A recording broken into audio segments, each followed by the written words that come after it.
नमस्कार दोस्तों। स्वागत है आपका हमारे चैनल कहानियों की दुनिया बाय वाणी में। तो हमारी आज की कहानी है ब्राह्मण, चोर और दानव और दूसरी कहानी है बोलने वाली गुफा। तो चलिए शुरू करते हैं। पहली कहानी, ब्राह्मण, चोर और दानव। एक गांव में द्रोण नाम का ब्राह्मण रहता था।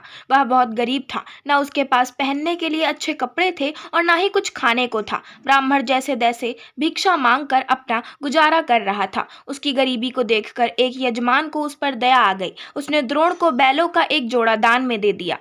बैलों को गोधन मानकर ब्राह्मण द्रोण उनकी सेवा पूरी लगन के साथ करने लगा। उसे बैलों से इतना प्रेम था कि वो खुद कम खाता था, लेकिन बैलों को भरपेट खिलाता था। ब्राह्मण की सेवा पाने के बाद दोनों बैल तंदुरुस्त हो गए। एक दिन हट्टे कट्टे बैलों पर चोर की नजर पड़ गई। बैलों को देखते ही चोर ने मन ही मन बैलों को चुराने की योजना बना ली। योजना बनाने के बाद रात होते ही चोर ब्राह्मण के घर बैल चुराने के इरादे निकल गया। कुछ दूर चलते ही चोर का सामना एक भयानक राक्षस से हुआ। राक्षस ने चोर से पूछा, तुम इतनी रात को कहाँ जा रहे हो? चोर ने कहा, मैं ब्राह्मण के बैल चोरी करने जा रहा हूँ। चोर की बात सुनकर राक्षस बोला, चलो मैं भी तुम्हारे साथ चलता हूँ। मैं कई दिनों से भूखा हूँ। मैं उस ब्राह्मण को खाकर अपनी भूख शांत करूंगा और तुम उसके बैल ले जाना। चोर के मन में हुआ कि रास्ते के लिए एक साथी भी हो जाएगा तो इसे साथ ले जाने में कोई बुराई नहीं है। यह सोचकर चोर अपने साथ राक्षस को साथ लेकर ब्राह्मण के घर पहुंचा। ब्राह्मण के घर पहुंचकर राक्षस बोला, पहले मैं ब्राह्मण को खा लेता हूं, उसके बाद तुम बैल चुरा लेना। चोर ने कहा, नहीं, पहले मैं बैल चुराऊंगा, उसके बाद तुम ब्राह्मण को खाना। अगर तुम्हारे आक्रमण से ब्राह्मण जाग गया तो मैं बैल चुरा ही नहीं पाऊंगा। फिर राक्षस बोला, जब तुम बैल खोलोगे तो उसकी आवाज से भी ब्राह्मण जागकर अपनी रक्षा कर सकता है। मैं इस चक्कर में भूखा रह जाऊंगा। राक्षस और चोर दोनों इसी तरह बहस करते रहे। एक दूसरे की बात मानने को उनमें से कोई तैयार नहीं था। उसी बीच राक्षस और चोर की आवाज सुनकर ब्राह्मण जग गया। ब्राह्मण को जगह देखकर जल्दी से चोर बोला, हे ब्राह्मण, देखो यह राक्षस आपको खाने आया है, लेकिन मैंने इससे आपको बचा लिया। इसने कई बार आपको खाने की कोशिश भी की, पर मैंने ऐसा नहीं होने दिया। चोर की बात सुनकर राक्षस ने भी तुरंत कहा, नहीं ब्राह्मण, मैं आपको खाने नहीं बल्कि आपके बैलों की रक्षा करने के लिए यहाँ आया हूँ। यह चोर आपके बैल चुराने आया था। दोनों की बात सुनकर ब्राह्मण को शक हुआ। खतरे को भांपते हुए ब्राह्मण ने फटाफट डंडा उठाया और दोनों को भगा दिया। कहानी से सीख, हमें हमेशा परिस्थिति के अनुसार काम करना चाहिए, जैसे इस कहानी में ब्राह्मण ने किया। उसे चोर व राक्षस की बात सुनने के बाद अपनी आत्मरक्षा के लिए डंडा उठा लिया, जो उस परिस्थिति के लिए बिल्कुल सही था।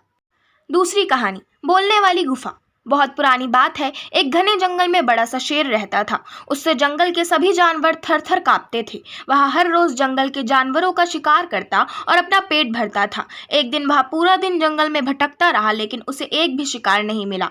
भटकते भटकते शाम हो गई और भूख से उसकी हालत खराब हो चुकी थी। तभी उस शेर को एक गुफा दिखी। शेर ने सोचा कि क्यों ना इस गुफा में बैठकर इसके मालिक का इंतजार किया जाए और जैसे ही वो आएगा तो उसे मारकर वहीं अपनी भूख मिटा लेगा। यह सोचते ही शेर दौड़कर उस गुफा के अंदर जाकर बैठ गया। वह गुफा एक सियार की थी, जो दोपहर में बाहर गया था। जब वह रात को अपनी गुफा में लौट रहा था तो उसने गुफा के बाहर शेर के पंजों के निशान देखे। यह देखकर वह सतर्क हो गया। उसने जब ध्यान से निशानों को देखा तो उसे समझ आया कि पंजे के निशान गुफा के अंदर जाने के हैं, लेकिन बाहर आने के नहीं हैं। जब उसे इस बात का विश्वास हो गया कि शेर गुफा के अंदर ही बैठा हुआ है, फिर भी इस बात की पुष्टि करने के लिए सियार ने एक तरकीब निकाली। उसने गुफा के बाहर से ही आवाज़ लगाई, अरे ओ गुफा, क्या बात है, आज तुमने मुझे आवाज़ नहीं लगाई? रोज तुम पुकार कर बुलाती हो, लेकिन आज बड़ी चुप हो, ऐसा क्या हुआ है? अंदर बैठे शेर ने सोचा, हो सकता है यह गुफा रोज आवाज लगाकर इस सियार को बुलाती हो, लेकिन आज मेरी वजह से यह नहीं बोल रही है। कोई बात नहीं, आज मैं ही इसे पुकारता हूँ। यह सोचकर शेर ने जोर से आवाज लगाई, आ जाओ मेरे प्रिय मित्र सियार, अंदर आ जाओ।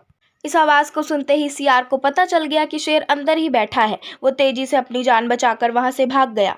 कहानी से सीख, मुश्किल से मुश्किल परिस्थिति में भी बुद्धि से काम लिया जाए तो उसका हल निकल सकता है। आशा करती हूँ आपको हमारी आज की कहानियाँ पसंद आई होंगी।